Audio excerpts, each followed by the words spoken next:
This is Hair Therapy, cultivating the conversation around hair and scalp health.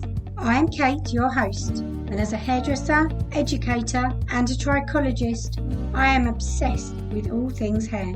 Whether you're interested in optimum hair and scalp health or have a hair or scalp condition, we have expert guests who are specialists in their field on a variety of different treatments and solutions, along with inspiring real-life stories. Perhaps you're looking to support someone who's had a hair or scalp concern, or you're a hairdresser who would like to know how to better support their clients. I am here to provide knowledge and information to help. Think of this as your very own audio resource library for you to pick and choose what is useful to you. I'm so glad you're listening today. Let's navigate hair health together to learn and grow. Our world has changed drastically from all angles of our planet. And a lot of that change came with demand. We're just not going to do it anymore. We're not going to accept this anymore. And I think that when we get to a place where we can say, you know what, we're here, we're locking arms, and we're not going to budge until change is made. But again, it's a collective effort, and all of us have to be willing to stand arm to arm, toe to toe, and say, hey, y'all gonna have to clean this up so that we can live, because they are reaping the financial benefits and we are reaping the negative benefits when it comes down to our health. So, welcome back to another episode of the Hair Therapy Podcast. Today, we are talking to another amazing American. I have Tamika Chambliss-Williams joining me. And she is a wife, mother, international award-winning filmmaker on the rise, playwright, published author, and breast cancer survivor, who has recently embarked on a new endeavour as the visionary behind Iyanu Organics. So, obviously, a very busy person. Glad we finally managed to pin her down for an interview. With over a decade of experience in the creative industry. So she is president and creative director of Vibranium Media Group at the time. Tamika's storytelling expertise and her remarkable journey as a breast cancer survivor have influenced the ethos of Iyanu Organics. The mission goes beyond mere hair care, fostering a sense of empowerment and well-being for its customers. So it also offers transformative hair care solutions crafted meticulously using organic, plant-based ingredients sourced exclusively from sustainable and ethical suppliers. So welcome, Tamika. It is fabulous to have you with me today. Hi, thank you so much for inviting me to be a part of your platform. You are very welcome. Obviously, that is the introduction of champions there. You've done everything. So amazing. And lovely to see you. Oh, you can thank Dan, my PR guy. If you send me the information, I will read it. It's fine. From that, obviously, we get a bit of an insight into what you've been up to. But is there anything else that you would like to tell us about yourself? Maybe a little bit more about how you made this change into kind of hair care? Yeah, so as the bio said, I've been a creative my whole life. I've done theater, everything. And then in 2019, it was the day after Christmas, 2019, I was diagnosed with breast cancer. So 2020 came in, COVID came in. And so 2020 was literally my year of isolation. I opted to do a mastectomy surgery, reconstructive surgery, all of that. So entire 2020 was a whirlwind. So I came out of 2020, 2021 came in, and the medication that they put me on, because the breast cancer that I was diagnosed with, it was estrogen driven. So the medication that they placed me on, it started causing my hair to shed really bad to the point where my hair started falling out. And going through breast cancer, I was like, that was the inevitable for me, because I had gone through everything. I still had my hair. And the very next year, my hair started falling out. I was like, oh, crap. I was like, I guess I'm going to have to just cut it all off, embrace my baldness, and go from there. And so at the time, my husband, he was very supportive, very, very supportive. And, he pretty much said, hey, whatever you choose is fine. But he encouraged me to look for other herbal options. So I have not had chemicals in my hair probably for about 13 years. Mhm. And so I'm completely natural, no chemicals. But what I realized going through my breast cancer journey is that specifically in Black women, a lot of times when we do those relaxers or those perms, those chemicals in our hair, it does increase our chances of developing breast cancer, ovarian cancer. And so once my hair started falling out, I really got more serious about my whole natural journey with my hair and started doing a lot of research in regards to finding products that I could use for my hair that was 100% organic. Well, unfortunately, I didn't find any. Mm-hmm. And so I was like, well, you know what? Hey, I'm just going to start testing out different things, doing a ton of research on what promotes hair growth, what types of things unclogs your hair follicles, and all of those wonderful things. And I ended up developing a hair oil formula and I started using it. And within a week, my hair stopped shedding. Mm. And I was like, oh, maybe this is beginner's luck, you know? And so my sister was having some issues with her edges. And, you know, with Black women, edges is a huge thing. And so I let her use it and her edges started going back like within a week, like literally we have before and after pictures and I was completely blown away. And so we started allowing other people just to kind of test it. We just wanted to kind of test the market. Mhm. Everybody that used it started having really positive results. And so I said, I think we might actually have something provide women, men, whoever wants to use it, just another option to utilize a product that does not have any harmful chemicals in it, harmful ingredients, and really can stand on the fact that it is 100% vegan and organic. And so that's how Iyanu Organics got started. Fabulous. I'm not going to lie, you're not the first product company that I have had on here looking at this kind of thing. And you're definitely not also the first person to say that when they looked for natural, harmless ingredients and products that they couldn't really find anything. So it's wonderful that a lot of more of these things are coming to the market now and people are having more options because unfortunately there are a lot of products out there that although they are considered safe to use, we do know that they are highly chemical and obviously they are containing things that, especially with repeated exposure, are not actually great as a client and a hairstylist. And I think one of the problems is with a lot of these products is they test it from the point of view of a consumer. So if you're relaxing your hair, you might do that once a month, say. If you're a hairstylist, you might be using that chemical 4 or 5 times a day. And people don't consider that kind of aspect of it either, of how harmful it could actually be. So for people to have different options and to come away from that, I know there is a big movement anyway to try and encourage people to embrace their natural curls if they want to and not have to relax their hair all the time.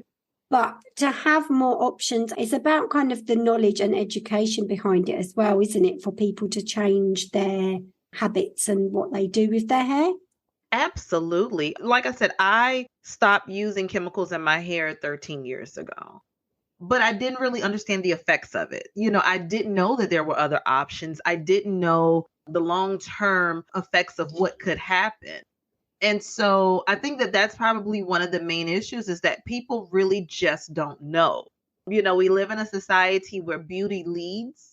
And so we always want to have pretty hair, pretty skin, long eyelashes, and so many things just to kind of stay within the borders of societal standards. And so understanding within my own love-hate relationship with my own hair, and then, you know, going through my breast cancer journey, I realized how important, how imperative it is for women to have natural options. Now, listen, I love coloring my hair. I got color right now, but it's weave. You know, because I'm like, I don't, you know, I'm very cautious with what I put in my hair. So I'm like, if I want pink hair today, I'm going to go and buy it. You know, if I want green hair, I'm going to go and buy it. Yeah. But I have just personally, in my own personal self journey, have chosen to stay away from harmful chemicals. And so that's why it was so important for me to be able to develop a hair care line for all women, all men, you know, of all nationalities, ethnicities, races, and everything, to be able to have an option for natural, vegan, organic hair care. Fabulous. So you're also, with your products, your whole ethos focuses on empowerment and well-being. So I assume a lot of that has come from your desire to lead a more chemical-free life. Is there anything else other than being a cancer survivor? Like, what's really made you focus on empowerment as well? Well, I also have 3 kids. I have 2 daughters and a son. And so my daughters are like my driving force. My son, he's just like real chilled, laid back, he's just in his own world. My daughters, however, I've also chosen to not put chemicals in their hair. And as a mother with girls, I think it is so important that empowerment becomes almost a factor within our DNA. Because again, societal standards will have our children expecting to be something that they were never meant to be. And so empowering them to love their own skin, love their own hair, being okay with who they simply are. In my breast cancer journey, I never told my kids what I was going through. I told them, for whatever reason, I wasn't able to verbalize breast cancer, in a conversation with my kids, but they knew that mommy was having issues with her boobs. And so going through the mastectomy and seeing my body, it's so funny because what was it last night? So it'll be 3 years this month that I had my reconstructive surgery. And last night was the first time since my breast cancer journey where I actually smiled at my scars. That was the first moment on last night where I actually was able to genuinely smile, because I realized that as the world teaches us to be a certain way or look a certain way and live a certain way, that sometimes it's okay to be okay with your flaws and your scars and things like that. And so as a mother, as an entrepreneur, it's so important that I teach not only my daughters, but also people that step into my circle just about loving themselves in whatever capacity that looks like. You don't have to be the epitome of what people expect. Living in your own truth, being who you are, loving that in itself places you in a different category than most people. And so my 2 babies are my driving force for when it comes down to empowering people and women and men on just how to love and embrace their life and who they are. Yeah, and I think it's really nice because, like you say, to teach, especially young girls, to challenge societal standards. Hopefully, it will give them a lot more ammunition. It's so difficult anyway these days with things like Instagram and stuff, especially for girls. I think it is very hard. And a lot of the stuff that we do, even with hair care, we just take it on. And it's a bit of a cumulative factor, isn't it? If you think about how much we do absorb with chemicals during our skin, makeup, that's on its own not too bad. But makeup, hair care, deodorant, perfume, even some sanitary products are carcinogenic, lashes, lash glue especially.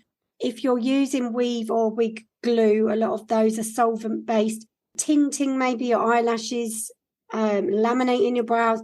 When you actually add it all up together, how much nails in a month that a teenage girl could, add that all together, the cumulative amount of chemicals that your body is then receiving could actually be quite a lot. Yes. And that doesn't even include the food that we eat.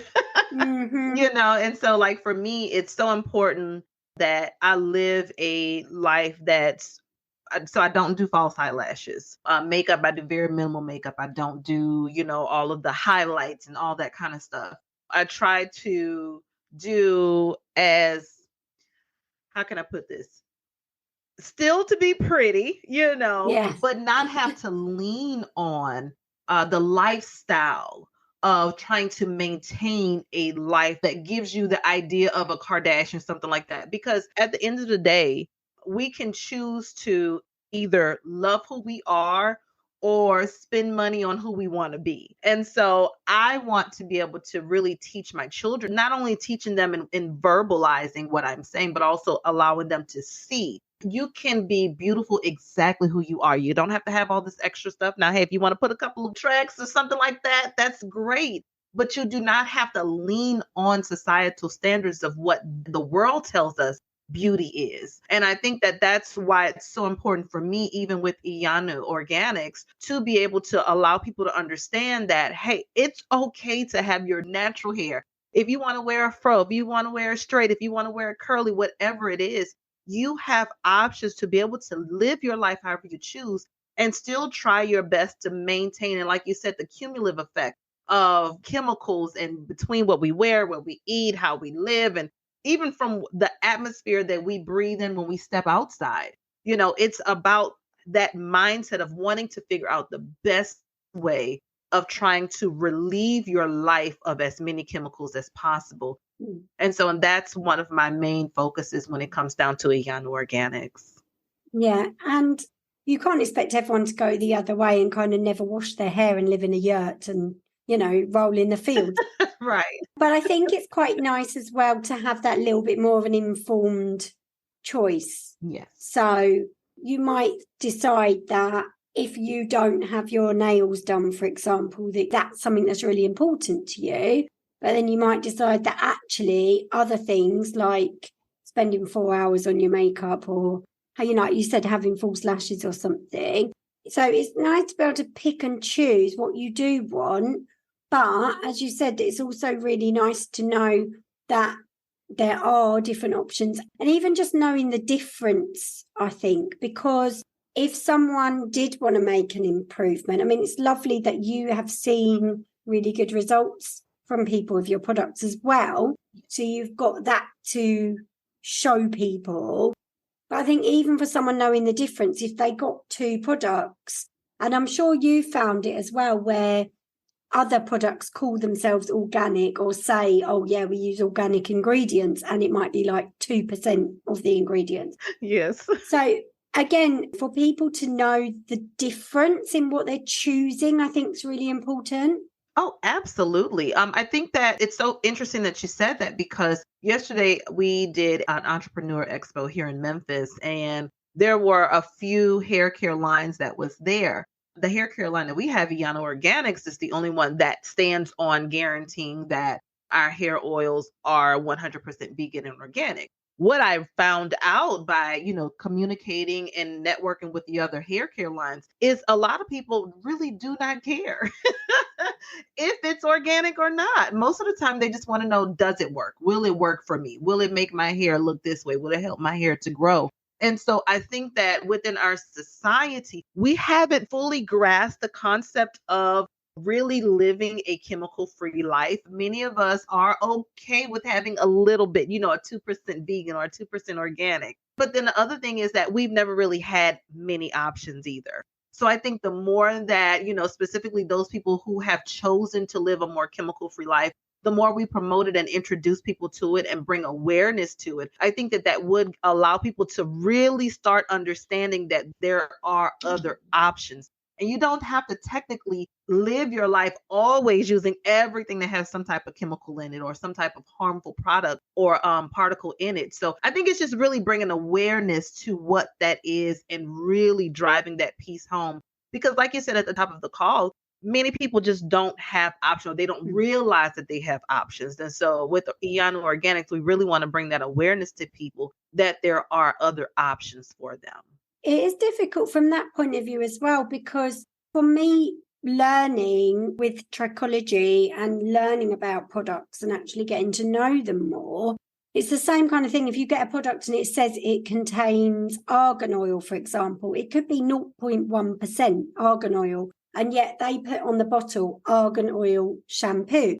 The normal consumer is not going to challenge, question how much is in there and how much of that is just water or corn flour or something, chemicals or something else, because they're believing what the manufacturers are leading them to believe, not what's actually a lot of the marketing, I find, is really cleverly done to hide a lot of stuff.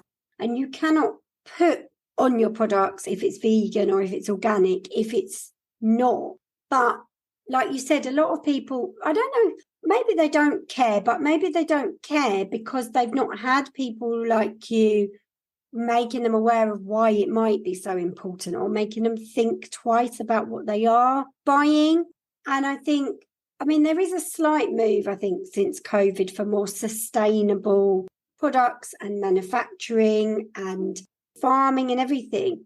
But maybe there's still not really enough attention going to that, because we also do need to think, if we're buying all these products that have really bad manufacturing. I mean, it is boiling hot in the UK at the moment. You cannot deny things like climate change. So if you're funding these massive big factories in China that are using chemicals, producing chemicals, Right. using bad manufacturing processes, nothing's ever going to improve, is it? Unless we do look at better things to use and better ways of doing it. Absolutely. And, and that falls in the hands of the consumers, I believe. Like you said, we have to demand better products. If we aren't paying attention to the ingredients, if we're not reading the labels, it's so many products I've seen where it says, organ oil or jojoba oil. And I'm like, and then when you flip it around, it's about 35 other things. And then you finally get to the last ingredient and it's that. They just wafted it past the bottle. Right.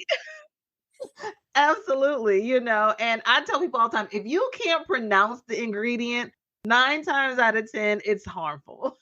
So if it says 8 or 8 or right. mexatrefalocolate, that's not natural. It's not natural, or some type of scent or color, and it's like, so we're adding color now.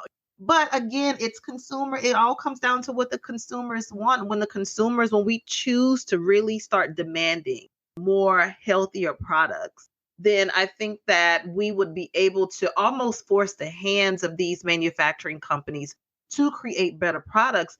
But like you said, a lot of times, we see the label that says, oh, it's organic. And it's not, it's so funny. Okay, so sidebar. My husband and I went to buy some cheese from Kroger. And I was like, well, we're going to get the cheese that says organic on it, right? Well, we turned it over looking at the ingredients. What we didn't realize was that the ingredients had tree pulp from trees. So in the cheese, they are using the pulp of trees, and they're calling that organic because trees grow from the ground. Right. But the actual cow food was probably still horrible grain that wasn't organic at all. Exactly. Exactly. But again, if we aren't paying attention to what those ingredients are, we're going to take it for what it says, because a lot of times our lives are too busy to research ingredients. We don't have time. We got jobs and businesses and kids and husbands and wives. And so you just have to get to a place where you are fully intentional about really changing your life when it comes down to living a chemical-free life. But yeah, it's crazy how it's marketed, and I'm going to get organic this, baby. It's not organic. It's not. I mean, that's what they're counting on, isn't it? That you read the label and you don't have time to check. Yeah. But it's also really naughty because they're probably still charging more for that. Right. Because they put organic on it, even though it's not. Oh, yeah. I had this with my friend with some sausages. She said, oh, I want to have a really high protein diet. I'm going to buy these sausages. And I was like, they're not great sausages. And she was like, what? No, these are really good brand. And I was like, if you want a high protein diet, you need to get these sausages. And she was like, no, these ones are really good. And I went, look at it. Pork, 46%. Ooh. I'm like, that's less than half. You think you're eating a high protein, really good diet. Right. You're eating bulking agents and wheat and bread. So, and then you're going to be like, why is this not working? And I said, these sausages are 97% meat. It's a huge difference. And they're virtually the same price. But I guess the thing is, once we start to look into what we're buying, once you know which brands can be trusted and what ingredients to look out for, it will become easier, won't it? And once you find hair products that you know work, and once you find a deodorant maybe that you can trust and that you like, and once you find a makeup range that you know is more ethical or more vegan, and you've made those changes, you don't have to think about it anymore. Exactly. Exactly. So although it's a lot of work in a way, you could pick maybe one thing a month or one thing a week to change or investigate in more detail. It's all going to end up, again, if you make those cumulative improvements, it's all going to end up to be quite a big amount at the end. And unfortunate, obviously, for you that you've had cancer, but I'm sure that maybe that led you to kind of investigate more and make more changes. So I'm sure it would be the same for me if I had something like that. I'd then want to look at improving things to make sure I didn't have that again, or that I could try and improve my health like you've probably done. Oh, absolutely. Prior to being diagnosed with breast cancer, I had already started really, tailoring my eating habits towards moving into a more cleaner diet. So I was kind of already on that path. I stopped eating meat, really minimized my sugar intake and stuff like that. Went through the breast cancer journey, and that really was one of those things. It was an aha moment for me because I realized, oh, so I have to do more than just not eat meat. This is a real lifestyle change, Damn from it. what I eat, what I use, the toothpaste that I use, deodorant. Like, it's literally a lifestyle change. And the thing is that, like, even when you go to the grocery store and you're looking for toothpaste, they don't offer chemical-free toothpaste or fluoride-free toothpaste. And so, again, it's one of those things where it takes that extra step to do a little bit more research, find a more organic or vegan brand that offers these things. But it really does, you have to put the work in. And it's like now, I think my husband and I, we've trained ourselves long enough to, like, every time we go to the store, the first thing we do is flip the ingredients over. Let me see what's in here. Like, I don't even know what that is. We're not buying it. And even now, like with our 6-year-old, her first thing is it healthy? Is it healthy for me? So now even at 6, she's eating more fruits and vegetables. And like, we hardly ever let her get any, she really doesn't eat a lot of candy, and, she doesn't drink cow milk. And so it's just those little things. But specifically as parents, we know that we can't go back 44 years, prior and start over, but we can really start making those adjustments with our children now. And so I tell you, it's a journey, but once you really get to a place where you understand what you want to accomplish, then you'll start making those adjustments in your life. But I think that's really good as well. And I think it's so nice for her to have this attitude of, is it healthy? Because otherwise we get to this point where it's like, oh, that's bad food and that's good food. And that can still lead to a very complicated relationship with food. Yes. And looking at from a point of view of, is this going to nourish me? Is it healthy for me? Is it good for me? Is a lot better mindset for a young girl than being like, oh, this is bad or this is good or I shouldn't have this or I should have that. Right. Because you can still make that unhealthy choice now and then if you want to, as long as your main focus and your intention, because a 6-year-old, they're never going to never make a bad food choice, are they? Of course not. Like, we all want sweets or cake occasionally. Right. But the fact that that's her kind of driving force behind it is, I want to be healthy. That's such a more positive way for her to be looking at stuff. Yep.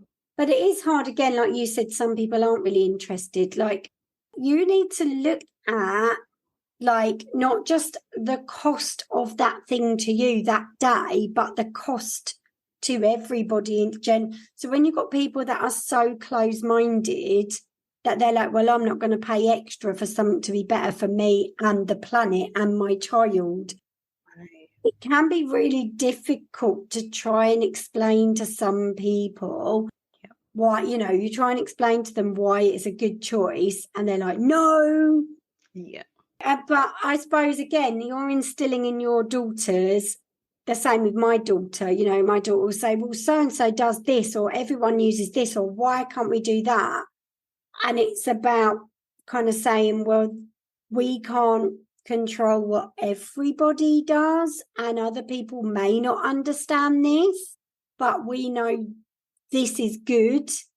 And she might be the only person at her friend's birthday parties eating the cucumber sticks and the carrots. But I think also if you come from a point of view of this is better for me, it's good for me, then they're not feeling like they're missing out because they feel like they're gaining. Right, right. And it's all in moderation. I know with my daughter, she's, she goes to school. She's in first grade. And so, her teacher, they'll have like Halloween is coming up. So they're going to eat candy. Christmas is coming up. And so for her, it's more or less like, okay, we're going to do this in moderation. If you eat candy at school, you're not going to eat candy at home. If you eat a cupcake at school, we're not going to eat sweets at home. So I think, but then at the same time, it's also one of those things where she does, if she, her grades come back and she's doing really well. Hey, we're going to celebrate by going get a cookie today. So I think it's how we do it in moderation. It's not a thing where I'm cutting everything out and I'm going to go and live in a hut. It's more or less like, okay, we already understand this is the life that we live in. This is society that we live in. We can choose to live a really, good, chemical-free, healthy lifestyle. And then we have these moments where we're celebrating. We may have a glass of wine, or everything is in moderation. And I don't think that there's not a one size fits all in this type of lifestyle. And you have to choose what works best for you. You, like me, I love chocolate, but I can't eat chocolate, right? I love coffee, but I can't drink coffee. So I'm allergic to caffeine, so I can't eat anything that has caffeine in it. I also can't eat any berries. I'm allergic to every berry, so it's like, okay, I know what I can and what I can't do. So it's like, I have to make sure that I create a lifestyle that works for me, and like you said, even with our children, I tell my daughter all the time, there's only one person on this entire planet that you can control, and that is you. You can only control, you can't control what everybody else do. You can only control you. And so with our children and even within ourselves, it's teaching our children that, listen, you may be here, you may be in this space, but that does not mean that you have to follow what everybody else is doing. You create the life that you want to lead, because again, you're the only person that you can control. And so when you learn how to really, really control yourself, your life will go in whatever direction you choose for it to go in. But I do think that's true as well. I mean, it's the same with my daughter. I definitely kind of say, you can have ice cream, but you don't have more than one a day. Right. You can have a packet of crisps, but we don't have more than one a day. I find that children that are never allowed anything, they're the ones that when they go to a party or they go somewhere it's available, they go nuts. Yes. So it's more the case of saying, well, you can have it, but we're going to be sensible about it. If you have this, then maybe we won't have that. Right. And we're going to try and make sure that a lot of what we do is better. It is a lot, but I think, like you said, knowing that there's better choices as well, I think is really good, even between bad stuff. You can get better. Yeah. Bad stuff. Yeah. Not as bad. No. I think this is the other thing when you say you can only control you, by being that role model and living that example, I think then that's really good, because your daughters are then going to see that, but also for them, if they're living that example as well and following it, they may then influence some of their friends or others. But you do have to be really strong in that, especially when you're a girl at school. You have to kind of go, well, do you know what? I'm doing it. Even if you guys don't understand it, you can do that. I'm going to do this. It's one of those things where, again, it's about bringing awareness. The more people realize that, oh, okay, she's not going to do this. And the more you stay to your guns and you stay consistent, because it's difficult for people to support inconsistency.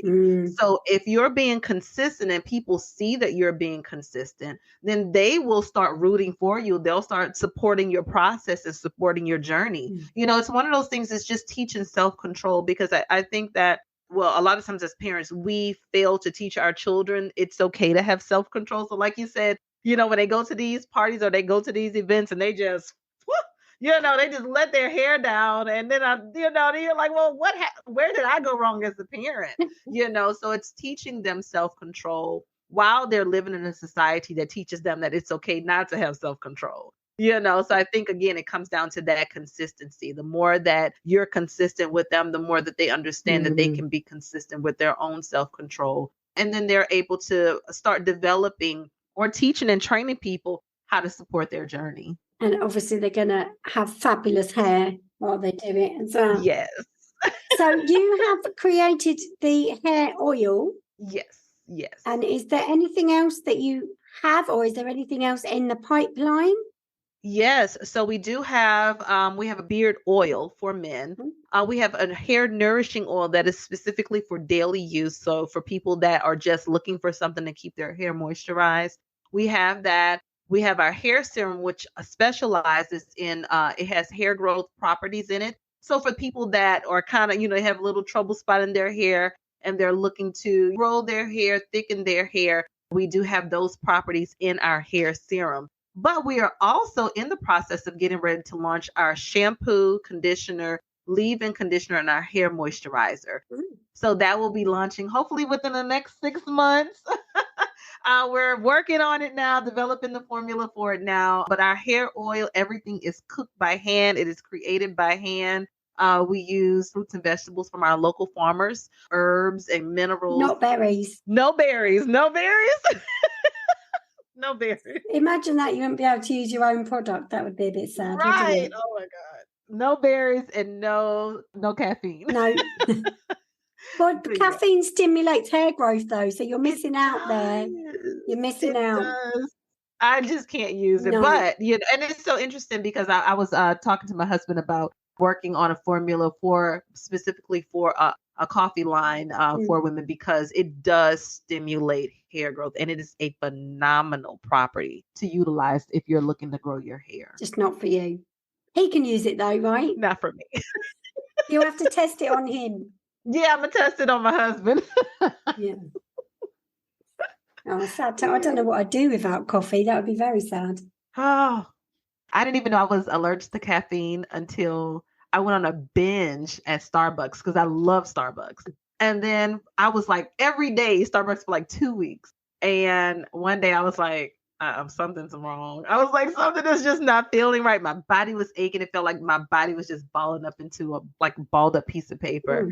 And we ended up finding out it was caffeine. Yeah. That's sad. Yeah, no Starbucks for me. But I mean, it saved you a fortune probably anyway. Yes, so that's true. So how important do you think hair is? That's a great question. I think hair is as important as we make it, because as someone who was losing my hair prior to that, hair was everything. It was like, oh goodness, have hair, long flowy hair. And then when my hair started falling out, I was like, okay, so now what am I going to do? So I think it's as important as we make it. One of my favorite singers, India Irie, she has a song that says, I am not my hair. I am not my skin.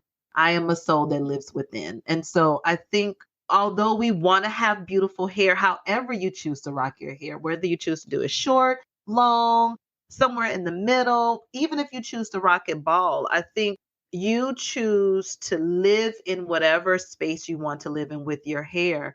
I know society teaches us that long hair is the way to go. But again, it goes back to not necessarily leading with societal standards.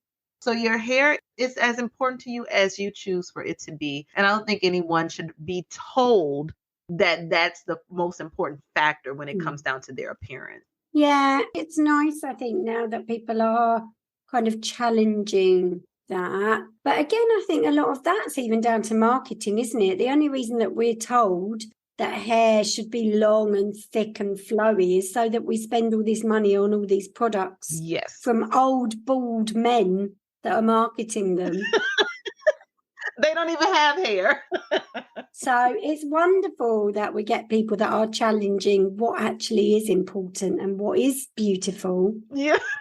And like you say, I think it's what you decide, isn't it, a lot of the time? Absolutely. And I think that specifically as women, because we tend to be the ones that have to carry that burden of societal standards when it comes to beauty. And I think when we make the decision to say, you know what, bump that, we're not going to do this anymore. We're not going to live like this anymore. Take it or leave it. But I think that it's definitely going to come. We will have to be the carriers of that change. And until we unify collectively, we're going to continue, living on that hamster wheel of buying $500 wigs and spending $300 to get our hair done and stuff. And losing your edges. Exactly. I'm not doing it. I'm not doing it.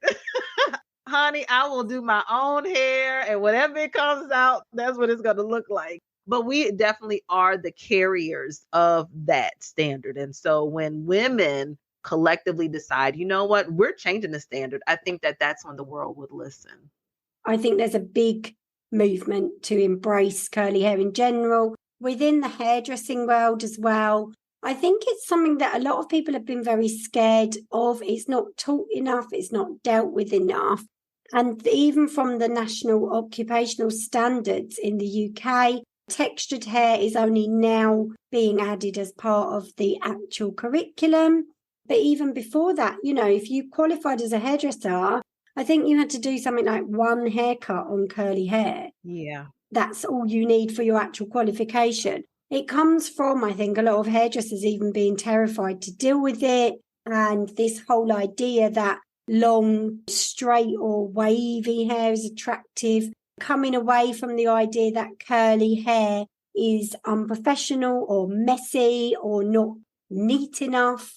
All these kind of things that, again, even teaching our young girls not to kind of just smooth it out and scrape it back and tie it up, and to actually kind of love having curly hair, educating people how to deal with curly hair. Yeah.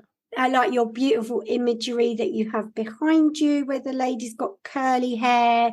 And it's the same thing with a lot of the people that I talk to that have alopecia, that are putting themselves on Instagram with no hair, having models now that have no hair or very, very short hair. The more that we see that, the more that the imagery is used in marketing and in society and on social media, the more that people are just going to gradually accept that that's okay, that's normal, that it's a good thing to have your hair like that. And then the easier it's going to be for generations to come to be able to kind of do what they want, hopefully. Oh, absolutely. Specifically with coily, curly hair, my natural hair is I have really tight curls. So when I wash my hair, it's going to go into an afro and I can pick it out and it's really, really big. But I also work in corporate America, and so corporate America lives by the European standard when it comes down to what your hair is supposed to look like. And so a lot of times, specifically as Black women, when we have to put, again, relaxers in our hair or something like that to really maintain the European standard when it comes down to the working in corporate America, a lot of times we end up with alopecia. We end up with, some type of scalp issue, or we're losing our hair very early, or we have very thin hair.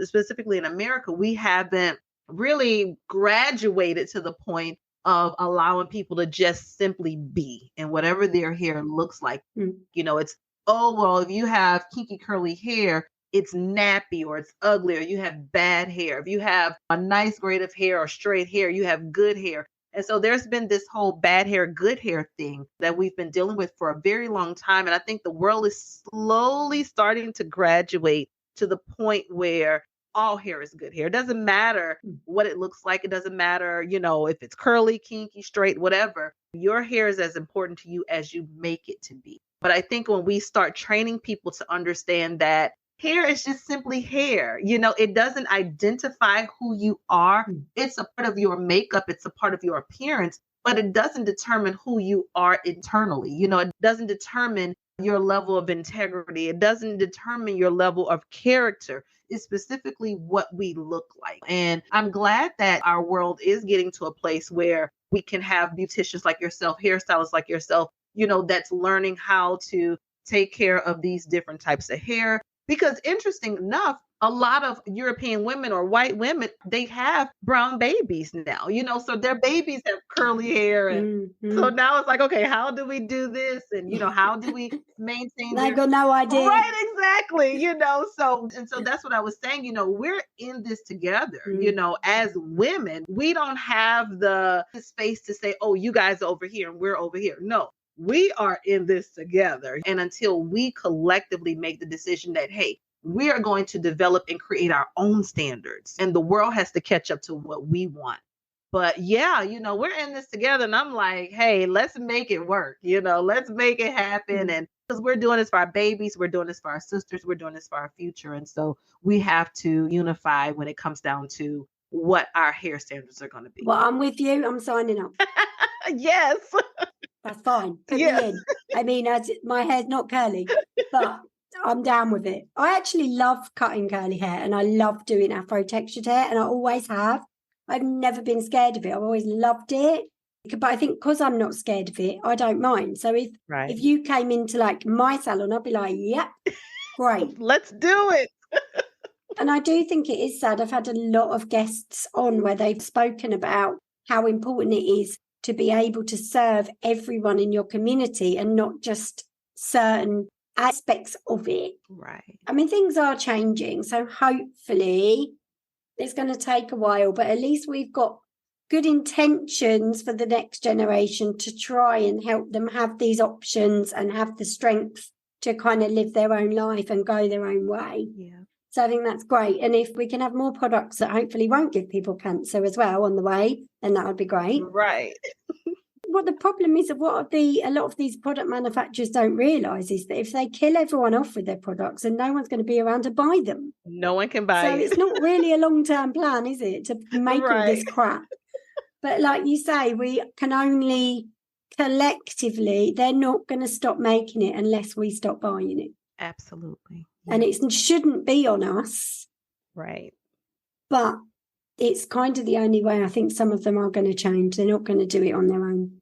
Absolutely. And we just have to demand for it to happen. Our world has changed drastically from all angles of our planet. And a lot of that change came with demand. We're just not going to do it anymore. We're not going to accept this anymore. And I think that when we get to a place where we can say, you know what, we're here, we're locking arms, and we're not going to budge until change is made. But again, it's a collective effort, and all of us have to be willing to stand arm to arm, toe to toe, and say, hey, y'all gonna have to clean this up so that we can live, because they are reaping the financial benefits and we are reaping the negative benefits when it comes down to our health. And when we start really understanding that piece of it, I think a lot of people would be more open to change.